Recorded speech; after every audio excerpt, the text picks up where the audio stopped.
네, 죄송합니다. 마이크가 꺼져 있었군요. 제가 마이크를 켰다고 생각했는데, 네. 네, 오늘 말씀은 이제 어제 모세와 아론의 이야기를 들은 바로가 화가 나서 이스라엘 백성의 노동을 불가능할 만큼 증가시켰고, 그로 인해 고통받던 이스라엘의 기록원들, 지금으로 보면 이제 작업반장 같은 사람들이죠. 또 이스라엘의 공사 책임자 같은 사람들이었어요. 어제 본문에 보면 이들이 맞아서 거의 죽을 위기에 처해져 있었죠. 어쨌든 그러한 극심한 고통이 심해지자 오늘 그 이스라엘의 기록원들이 바로를 찾아오는 장면으로 시작이 됩니다. 우리 15절에서 16절, 15절에서 16절 말씀 한번 같이 살펴보겠습니다.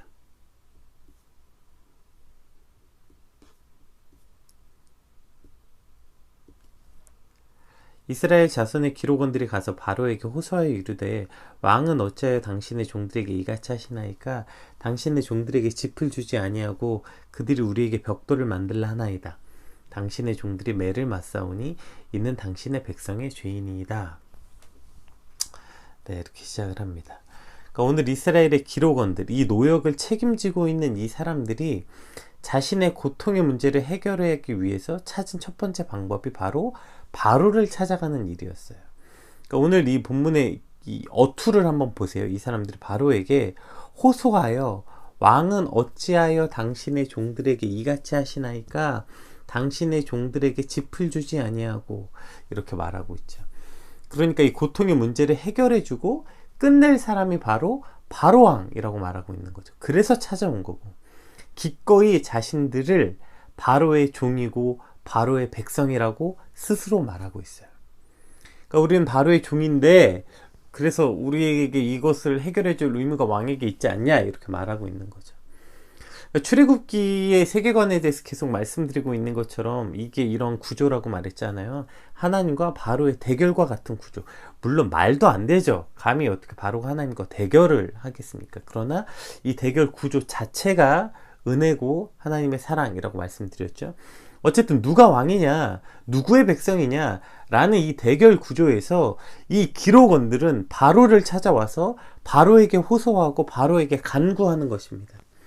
바로에게 살려달라고, 당신의 종들을 살려달라고 지금 간구하고 있는 거예요. 여기서 호소하다라는 단어가 이 찰크라는 단어인데요. 이 단어는 성경 여러 곳곳에서 하나님께 간구할 때 사용되었던 표현이거든요. 그러니까 지금 하나님의 백성이었던 이스라엘의 기록원들이 마땅히 하나님께 간구해야 될 것들을 하나님이 아니라 바로에게 간구하고 있다는 것을 보여주기 위해서 이 단어를 사용하고 있는 것입니다. 그러니까 바로에게 가서 간구하고 바로에게 자신의 왕이시여 나를 이 고통 가운데서 건져주소서 라고 바로에게 간구하고 있는 모습을 보여주고 있는 거죠. 지금 이것이 기록원들의 가장 큰 어리석음, 또 이 말씀 앞에 나온 어쩌면 저와 여러분의 가장 큰 어리석음일 것입니다. 우리가 누구에게 간구해야 되는지를 잊고 지금 엉뚱한 곳에 엎드려 간구하고 있는 모습, 바로에게 스스로 머리를 숙여 나의 왕이라고 말하고 있는 이것이 이들의 가장 큰 어리석음이었고, 또 이 기록원들의 어리석음은 이 문제의 본질을 모르고 있었다는 거예요. 지금 왕에게 나가서 뭐라고 하냐면 마치 어떤 잘못이 중간 관리자가 잘못한 것처럼 우리가 부당한 일을 당하고 있다. 당신의 어떠한 그 중간 관리자들이 우리에게 이렇게 부당하고 억울한 일을 행하고 있다. 마땅히 우리에게 짚을 줘야 하는데 재료를 주고 만들라고 해야 되는데 재료까지 우리 보고 구하라고 하고 그걸 못 구하면 우리를 괴롭히고 우리를 매맞게 하고 있다. 그러니 우리 억울함을 들어달라. 이렇게 바로에게 와서 말하고 있는 거죠. 만약에 이걸 지금 이 당신의 종들 때문에 당신이 욕을 먹고 있습니다. 뭐 이러한 어투인 거죠. 그러니까 우리는 당신의 종들이니까 당신은 마땅히 우리를 보호해 줘야 되지 않습니까? 그러니까 우리를 도와주세요. 라고 바로에게 말하고 있는데, 자, 바로의 대답이 뭘까요? 17절에서 19절까지 한번 볼까요? 바로고 이르되 너희가 게으르다 게으르다. 그러므로 너희가 이르기를 우리가 가서 여호와께 제사를 드리지 않노다. 이제 가서 일하라. 짚은 너희에게 주지 않을지라도 벽돌은 너희가 수량대로 바칠지니라. 기록한 일을 맡은 이스라엘 자손이 너희가 매일 만드는 벽돌을 조금도 감하지 못하리라 함을 듣고 화가 몸에 미친 줄 알고. 자, 끝에 뭐로 끝나요? 알고. 뭘 아는 거예요? 이제 아는 거예요. 이 백성들은 지금 이 명령이, 이 모든 고통의 근원이 바로로부터 나온 거구나. 지금 바로에게 가서 아니 이거 알고 있으십니까? 이런 일이 우리에게 당했어요. 우리가 이렇게 억울한 일을 당하고 있어요. 그러니 우리를 도와주세요 라고 바로에게 말했는데 그걸 명령한 사람이 지금 바로구나. 알게 된 거죠. 지금 이것을 시작한, 그러니까 중간 관리자가 농간을 부린 게 아니라 우리를 보호하고 우리를 고통에서 해결해 줄 줄 알았던 저 바로 왕에서부터 시작된 거구나. 지금 똥인지 된장인지도 모르고 지금 자기들이 어디 와서 머리를 숙이고 있는지 알게 됐고, 진짜 알게 된 건 뭐예요? 이유를 알게 된 거죠. 왜 우리가 이렇게 고통받는지. 고통의 이유가 뭐예요? 바로가 뭐라고 말해요? 너희가 게으르다. 자, 이거 이제 앞에 말. 핵심이 뭐예요? 우리가 가서 여호와께 제사를 드리지 않는도다. 이게 핵심이라는 거야. 지금 우리가 고통받는 이유가 하나님을 섬겨서구나. 지금 하나님을 섬기겠다 말해서구나. 살아있는 신, 바로잖아요. 바로가 살아있는 신.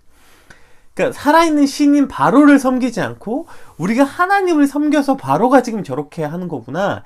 이게 본질이구나. 이걸 알게 된 거예요. 그러니까 지금 우리가 당하고 있는 이것은 바로를 섬기지 않고 하나님을 섬기겠다고 말한 이스라엘을 향한 분노한 바로의 명령이었구나. 이걸 알게 된 거죠.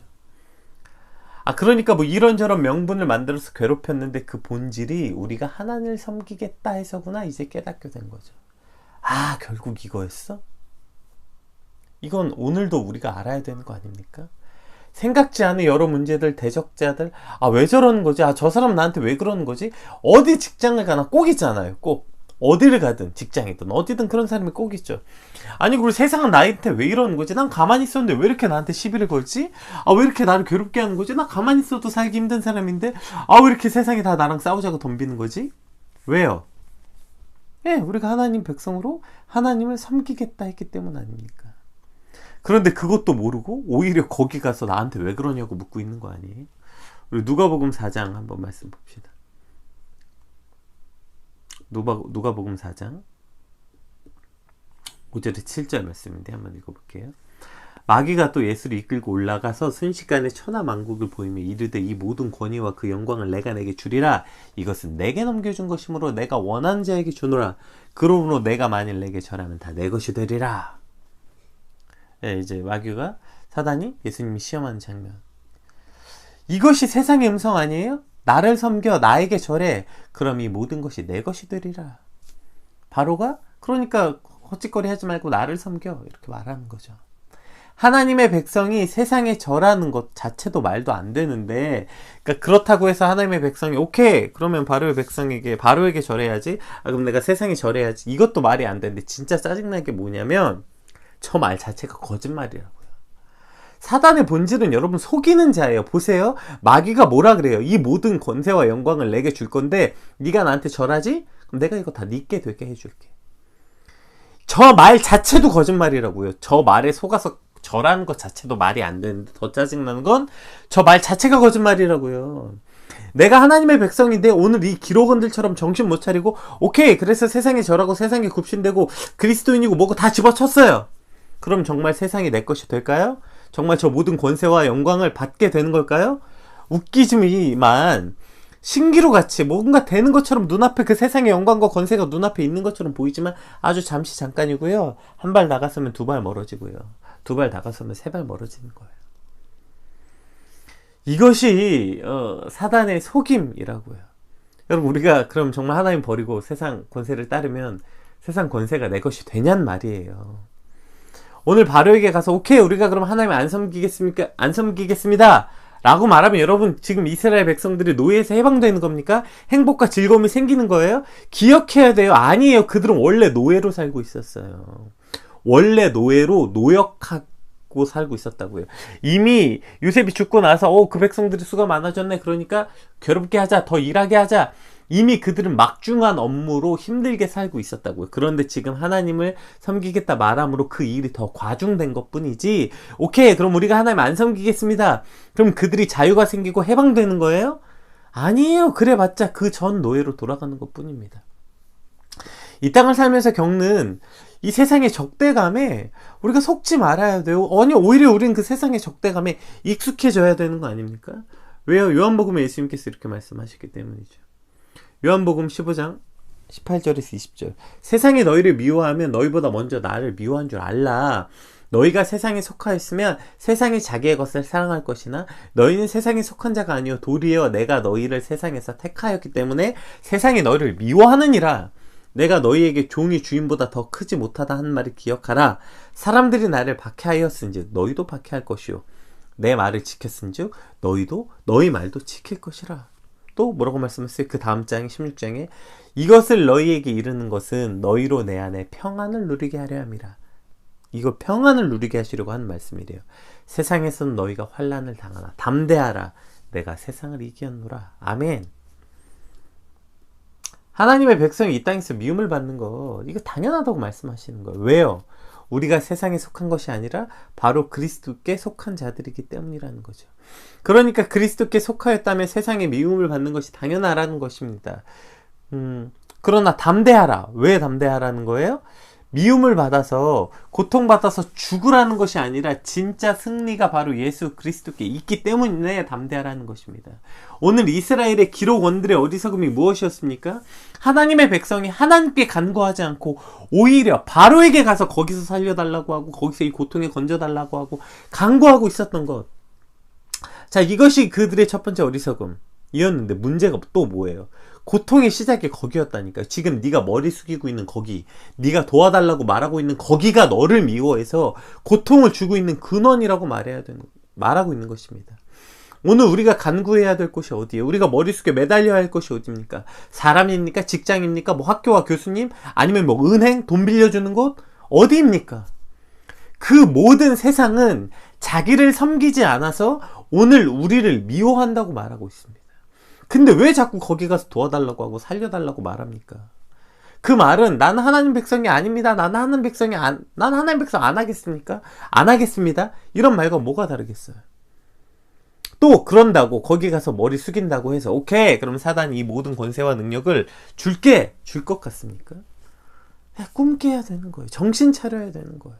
하나님의 백성은 오직 하나님께 머리 숙여 간구할 때 하나님께서 들으시는 것입니다. 아멘. 이것이 우리의 믿음 아닙니까?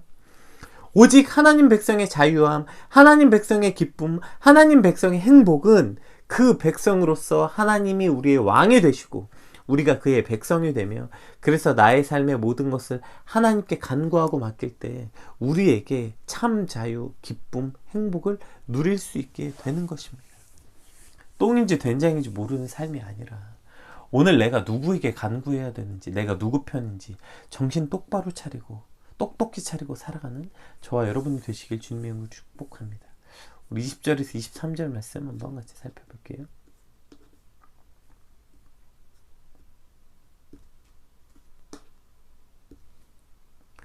그들이 바로를 떠나 나올 때에 모세와 아론이 길에 서 있는 것을 보고 그들에게 이르되 너희가 우리를 바로의 눈과 그의 신하의 눈에서 미운 것이 되게 하고 그들의 손에 칼을 주어 우리를 죽이게 하는도다. 여호와는 너희를 살피시고 판단하기를 원하노라. 네, 여기까지 한번 보겠습니다. 그러니까 이제 기록원들이 들어간 걸 보고 모세와 아론이 기다리고 있었어요. 그 앞에. 그래서 모세와 아론이 길에 서 있는 것을 보고 이거 이제 모세와 아론이 기다리고 있었던 거죠. 자, 그랬는데 이제 기록원들이 들어간 걸 보고 이제 모세와 아론을 만났죠. 만나자마자 뭐라 그래요? 너희가 지금 우리에게 이상한 말 해가지고 우리가 미움받아 다 죽게 생겼다. 네가 안 그래도 우리 미워하는 저들에게 칼자루를 줬다. 니네 때문에 우리 다 죽게 생겼어. 그리고 너희가 한 짓을 하나님께서 판단하라. 이 판단하겠다는 게 뭐예요? 부정적 의미죠. 너희의 저런 잘못을 하나님이 가만두시지 않을 거다. 이러한 저주로 너 하나님께 저주받을 거다. 이런 얘기예요. 그러니까 지금 이 모든 일이 내가 하나님을 섬겨서 일어난 일이구나를 알고 나서 지금 뭐 해요? 그거 알고 난 백성의 첫 번째가 누구를 원망하고 있는 거예요. 하나님을 섬기라고 말한 모세와 아론을 원망하고 있는 거야. 아직도 정신을 못 차리고 있는 거죠. 내가 하나님을 섬겨서 세상이 나를 미워하는구나. 이렇게 알게 되었다면 오케이. 담대히 세상에 나가서 때려 맞을게. 오케이, 너희가 때려 맞을게. 그러나 승리는 내 거야. 뭐 이렇게 담대하고 의연한 모습은 아닐지라도 적어도 하나님께 엎드릴 줄은 알아야죠. 그런데 아직도 정신을 못 차리고 원망하는 거예요. 너희 때문에 우리가 죽게 생겼다. 아론과 모세를 원망하고 있는 거죠. 우리가 그 말을 안 들었더라면, 우리가 하나님 안 섬겼더라면, 지금 이런 얘기하고 있는 거 아닙니까? 생각해보면 참 하나님 속은 어떠실까 생각해보면 이제 마음이 너무너무 무거운 것 같아요. 저 백성들을 하나님의 백성이라고 택하시고, 참 하나님의 속은 어떠실까 생각해보면 참 마음이 무거운데, 더 마음이 무거운 건 뭐예요? 저 무지막지하게 막대먹은 백성의 모습이 바로 내 모습이라는 거예요. 하나님 안 믿었으면, 내가 교회 안 다녔으면, 그때 내가 하나님 잘 몰랐을 때, 그때 즐기면서 살았는데 좋았을 때, 내가 그때 즐기면서 놀랐을 때 그때 좋았는데, 예수 믿어서 교회 다녀서 그냥 좋은 시절 다 갔다. 뭐 이런 가벼운 농담부터 진지하게, 이럴 거면 예수 믿지 말걸, 이럴 거면 그 예배 드리지 말걸, 이럴 거면 그 집회 가지 말걸, 이럴 거면 기도하지 말걸, 이렇게 힘들고 제약이 많고 내가 포기해야 되는 게 많았더라면 하지 말걸, 믿지 말걸. 후회하고 원망한 우리나 저 백성들이나 도대체 뭐가 다르겠습니까? 얼마 전까지 부활주일 고난주간을 지나면서 예수님이 십자가 앞에 눈물 흘려놓고 저렇게 후회하고 저렇게 하지 말걸, 그럴걸 누구나 원망하고 있는 나에게 그 예수님의 피값이 너무 아깝을 정도인 것 같아요. 그 나 같은 것 때문에 그 피의 값이 치러졌다는 게 사실 너무 아까운 거 아닙니까? 우리가 앞으로 이제 계속 이 백성의 지긋지긋함을 살펴보게 될 텐데, 그 백성의 지긋지긋한 어리석음이 나의 모습인 것을 돌아보는 시간이 되었으면 좋겠습니다. 우리 22절, 23절 한번 읽어볼까요? 모세가 여호와께 돌아와 아뢰되, 주여 어찌하여 이 백성이 학대를 당하게 하셨나이까? 어찌하여 나를 보내셨나이까? 내가 바로에게 들어가서 주의 이름으로 말하는부터 그가 이 백성을 더 학대하며 주께서도 주의 백성을 구원하지 아니하시나이다. 자, 이제 그 원망을 들은 모세가 첫 번째 한 일이 뭐예요? 여호와께 돌아와서 아뢰되. 자, 이게 오늘 구분점이에요. 이 백성들과 모세의 가장 큰 구분점. 이 백성들은 제일 먼저 이 문제 앞에 바로를 찾아가서 간구했고, 이 문제 앞에 모세와 아론을 찾아서 원망했어요. 근데 모세는 여호와께 돌아왔어요. 이 모든 상황을 듣고 이 상황 앞에 도와줄 사람을 찾아간 것도, 원망할 사람을 찾아간 것도 아니고 하나님 앞에 왔다는 것입니다. 하나님 앞에 와서 하나님께 간구하는 것, 이것이 가장 큰 모세와 이 백성의 차이인데, 근데 여러분 착각하지 말아야 되는 건, 그럼 이게 모세가 엄청난 믿음이라서, 우리와는 진짜 다른 믿음이라서입니까? 오늘 이 본문을 칼빈 주석을 보면 칼빈은 어떻게 해석했냐면, 모세가 여호와께 돌아와서란 돌아와서가 부정적 단어라는 거예요. 다시는 이제 그 백성에게 가지 않겠다, 그래서 돌아왔다는 거예요. 이해되시죠? 그러니까 모세가 여호와께 돌아왔다는 것은, 나 다신 저 백성에게 안 가겠다, 그래서 돌아왔다는 거예요. 패잔병처럼. 그래서 지금 기도 내용도 보세요. 뭐예요? 모세가 하나님을 원망하고 있죠. 왜 당하게 하셨나이까? 왜 나를 보내셨습니까? 내가 바로에게 가서 말한 이후로부터 그 백성이 더 학대당하고 주님은 돌아보지도 않고 구원하시지도 않았습니다. 지금 모세가 대단한 기도하고 있는 겁니까? 굉장한 믿음의 기도하고 있는 겁니까? 아니에요. 그럼에도 불구하고 모세가 기도하는 내용이 핵심이 아니라, 하나님은 지금 뭘 보셨어요? 그래도 모세가 하나님의 백성이라는 그 구분점이 뭐예요? 원망을 하든 뭘 하든 하나님께 왔다는 거예요. 하나님께 돌아와서 하고 있다는 거예요. 지금 나를 도와줄 사람에게 머리 숙이는 것도 아니고, 원망할 사람에게 찾아가는 것도 아니고, 그 모든 걸 하나님께 하고 있다는 거예요. 그게 심지어 원망일지라도 하나님을 원망하고 하나님께 나오고 있다는 것. 여러분, 이것이 가장 큰 구분점, 이해해야 되는 것입니다. 자, 이 백성과 모세의 차이점 이거 하나밖에 없어요. 백성도 원망하고 있고 모세도 원망하고 있어요. 그런데 백성은 사람에게 원망했고 모세는 하나님께 나와 원망했다는 것입니다. 이게 가장 큰 차이점이고, 하나님께서 이것을 들으셨다는 거예요. 이것이, 그럼 여러분, 모세가 하나님께 나와서 원망하니 원망은 합당한 겁니까? 이게 어떻게 합당해요? 여러분 계속 봤잖아요. 하나님이 모세에게 뭐라고 말하셨어요? 바로의 마음을 강팍하게 할 거다, 완악하게 할 거다. 그래서 바로가 듣지 않을 거다. 결국 너희는 이 모든 기적이 행한 후에야 나오게 되리라. 이미 하나님께서 2번인가 이미 모세에게 설명했다고요. 이미 말씀하신 내용이에요. 그런데 뭐 그거 한번 가놓고서 그거 한번 해놓고서 안 됐다고 뭐 세상을 그렇게 쉽게 살려고 해요. 그거 내가 가서 한번 말했다고 뭐가 될 거라고 생각합니까? 내가 그거 한번 믿음의 결단 보였다고 세상이 바뀔 거라고 생각한 겁니까? 이 지금 모세의 항변이 합당하지 않다는 얘기는 하는 거예요. 이 모세의 원망이 합당하지 않다고요. 하나님이 원망 받으실 이유가 없으신 분이세요. 원망 받을 이유가 전혀 없으세요. 이미 다 고지했고 이미 다 말해준 거 아닙니까? 그런데도 모세는 지금 하나님께 원망하고 있어요. 보세요. 오늘 마지막 절입니다.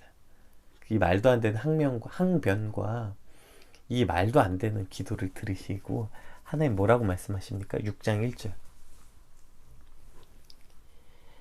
여호와께서 모세에게 이르시되 이제 내가 바로에게 하는 일을 내가 보리라. 강한 손으로 말미암아 바로가 그들을 보내리라. 강한 손으로 말미암아 바로가 그들을 그의 땅에서 쫓아내리라. 이렇게 말하고 있는 것입니다. 그러니까 지금 이 말도 안 되는 항변, 지금 이 말도 안 되는 원망에 지금 모세는 그렇게 말하고 있는 것이죠. 지금 너희가 말하고 있는 그곳으로부터 그들이 얼마나 어리석은 이야기를 하고 있는 것인지에 관해서 계속해서 말하고 있는 것이죠. 그 어리석은 원망에 대해서 하나님께서는 이러한 응답을 받을 가치도 없는 믿음, 응답을 받을 만한 가치도 없는 믿음임에도 불구하고 하나님께서는 지금 그것에 선하게 응답하고 계시는 하나님의 모습을 우리에게 나타내 보여주고 있는 것입니다. 그러니까 하나님께서 들으신 게 뭐예요? 모세의 그 기도 내용? 믿음입니까? 아니요. 그냥 저 간구함이었다고요. 그게 원망일지라도, 그게 어떤 잘못된 간구일지라도 하나님 들으신 거죠. 애초에 출애굽도 이렇게 시작된 거 아닙니까? 그 백성이 하나님이 그 백성의 울부짖음을 들을 만한 백성이었습니까? 이미 그들이 애굽 백성과 동화돼서 하나님을 잊은 백성이 되었다고요. 그런데도 불구하고 하나님은 그들의 울부짖음을 들으셨어요. 그들이 하나님께 울부짖은 그 백성의 울부짖음을 들으시고 그 간구함을 들으시고 그들이 그 간구함을 들을 만한 자격을 갖추지 않았고 그 간구함 자체도 사실은 어불성설임에도 불구하고 하나님이 그 백성의 울부짖음을 들으신 것, 이것이 하나님 아닙니까? 그러니까 하나님을 잊은 백성일지라도 응답받을 가치가 없는 백성인데도 불구하고 하나님은 응답하신 거예요. 오늘 모세의 기도는 뭐 응답받을 가치가 있는 기도였습니까? 오늘 모세의 간구가 뭐 대단하고 응답받을 만한 기도예요? 아니요. 그런 응답받을 만한 가치가 없는 기도에 응답하신 하나님. 여러분, 이것이 우리의 왕이시며 오늘 저와 여러분의 아버지가 되시는 것 아닙니까? 그분이 우리의 왕이시고 그분이 우리의 아버지가 되시는 것, 우리의 저런 지긋지긋한 어리석음을 그 신실하신 사랑과 신실하신 은혜로 대하시는 그분이 바로 우리의 아버지가 되시기 때문에, 그래서 오늘도 우리가 하나님께 나와 간구해야 되는 것 아닙니까? 그래서 하나님께 엎드려야 되는 것 아닙니까? 이것이 그래서 오늘 우리의 신앙과 믿음이 돼야 하는 것입니다. 오늘 이 기록원들의 어리석음이 사실은 저와 여러분의 어리석음인 것을 우리가 깨닫게 됩니다. 하나님의 백성이 똥인지 된장인지도 모르고 어디에 머리 숙여야 되는지도 모르고 간구해야 될 대상이 누군지도 모르고 하나님께 간구해야 될 백성이 하나님께 간구하지 않고 엉뚱한 데 가서 늘 간구하고 있고 엉뚱한 데에 도움을 바라고 있고 요행이나 바라고 있고 대박이나 바라고 있고 뭐가 오르고 뭐 주식이 오르고 뭐가 어쩌고 저쩌고 말도 안 돼서 간구하고 있는, 그러나 정작 하나님께 간구하자. 원망도 마찬가지죠. 내가 이렇게 될 바에 이렇게 됐네 저렇게 됐네 그냥 죽을 때까지 원망만 하고 있는 그 우리의 믿음 없음에 하나님은 그렇게 가치 없는 기도에 응답하시고 오늘 우리를 구원하겠다 건지겠다 말씀하신 하나님이십니다. 우리의 믿음이 뭐 어느 순간 어느 날 하루아침에 그리 아니하실지라도 뭐 이러한 다니엘과 같은 믿음이 되겠습니까? 오늘 모세를 보면서 우리가 그래도 희망을 얻는 건 무엇입니까? 민족의 지도자 가장 위대했던 모세의 믿음이 물론 당연히 나보다 훨씬 대단한 믿음이죠. 그러나 우와, 내가 저건 정말 상상할 수 없는 경제의 믿음 이진 않지 않아요? 원망했다고요, 무새 하나님께 나와서. 근데 기도하는 모습만은 갖추고 있었다고요. 하나님께 나와서 했다고요, 그 일을. 그 일이라면 오늘 우리도 할 수 있는 것 아닙니까? 오늘 우리도 해봐야 하는 거 아닙니까? 마땅히 해야 되는 것 아닙니까? 원망을 하더라도 하나님께 나오게 하여 주시고, 세상이 아니라 주님 앞에 엎드리는 믿음, 주님 최소한의 이와 같은 믿음은 나도 있게 하여 주시옵소서. 최소한 저 정도의 신앙의 노력, 최소한 저 정도의 신앙의 모습은 주님 나도 갖추게 하여 주시옵소서. 내가 원망하지 않고 불평하지 않고 모든 일을 당할 때 다 기쁨으로 감당할 그러한 믿음은 없을지라도, 그래도 최소한 주님 앞에 엎드려 간구하는 저 믿음 하나, 주님 저거 하나만큼은 갖추고 포기하지 않고 간구하는 믿음을 갖게 하여 주시옵소서. 이것이 오늘 우리의 소망이 되고 희망이 되는 것입니다. 오늘 지금 우리가 저희 이스라엘 기록원과 같은 어리석은 삶의 모습이 아니라, 그래도 원망할지라도 하나님 앞에 엎드려 간구했던 주님이 모세의 기도, 모세의 간구, 주님 이것이 우리의 간구가 되게 하시고, 나의 이러한 응답받을 가치가 없는 기도에도 응답하시고 신실하시게 대하시는 그 하나님이 우리의 아버지가 되심에 감사하고 기쁨으로 기도하고 간구하는 저와 여러분의 오늘이 되시길 주님의 이름으로 축복합니다. 우리 받은 말씀 놓고 함께 같이 기도하겠습니다.